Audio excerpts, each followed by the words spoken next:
এক জঙ্গলে হরিণের দল খাওয়ার সন্ধানে খুব ছুটাছুটি করছিল।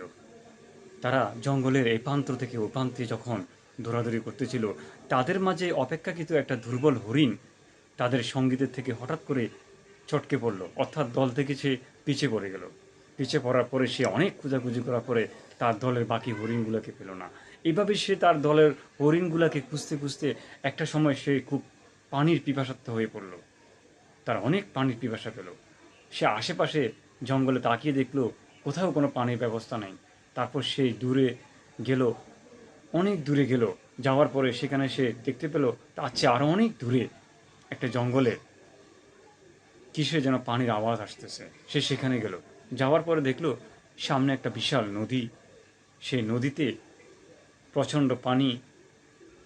সে ইচ্ছে করলে সেখান থেকে মন ভরে পানি খেতে পারবে, এবং সেই পানি দেখে খুব আনন্দিত হয়ে গেল, কারণ সে তো পিপাসার্ত।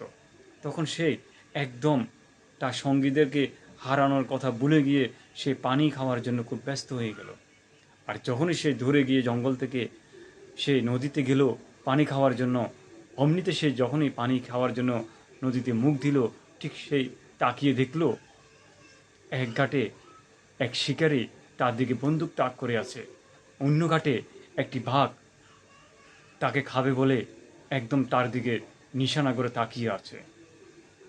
সামনে এক বিশাল নদী, সেইগুলো পানি খাওয়ার জন্য। সে কি করবে এই মুহূর্তে? খুব আপসেট হয়ে গেল এবং তাই কোনো সিদ্ধান্ত নিতে পারল না।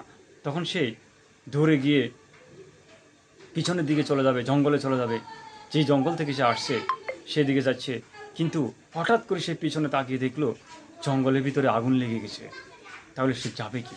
তখন সে সিদ্ধান্ত নিল, একদিকে বাঘ, একদিকে মানুষ, একদিকে জঙ্গলে আগুন, আজকে তো আমাকে মরতেই হবে। তাহলে আমি যে আসছি পানি খাওয়ার জন্য, পানি খাবো, পানি খেয়ে মরবো, পানি না খেয়ে মরবো কেন? তখন সে আল্লাহর হুকুমে আল্লাহর উপর আস্থা রেখে পানি খেতে লাগলো। আর অমনিতে আকাশে মুষলধারে বৃষ্টি শুরু হয়ে গেল। বৃষ্টি শুরু হওয়ার কারণে আকাশ একটু মেঘাচ্ছন্ন হলো। তখন শিকারীর বন্দুক তার দিকে তাক না হয়ে বন্দুকটা চলে গেল বাঘের দিকে। তখন বাঘ হঠাৎ করে তাকিয়ে দেখলো যে হরিণ কেন, আমার সামনে তো আরও হরিণের চাইতে আরও বড় শিকারী মানুষই আছে। তখন সে বাঘ মানুষের পিছনে চলে গেল। আর সে পিছনের দিকে তাকিয়ে দেখল প্রচণ্ড বৃষ্টির কারণে জঙ্গলের আগুন নিভে গেছে। তারপর হরিণটি নিশ্চিন্ত মনে পানি খেয়ে জঙ্গলের দিকে চলে গেল। শিক্ষা হলো, যখন সমস্ত পথ বন্ধ হয়ে যায় তখন সৃষ্টিকর্তার উপর আস্থা রেখে সামনের দিকে এগিয়ে যান। জীবন তো শেষ, যেখানে শেষ সেখান থেকে শুরু করবেন। এটাই জীবনের সফলতা। মনে রাখবেন, নো শব্দের অর্থ না, কিন্তু নো শব্দের এক্সপ্লেন হলো অ্যান্ড নেক্সট।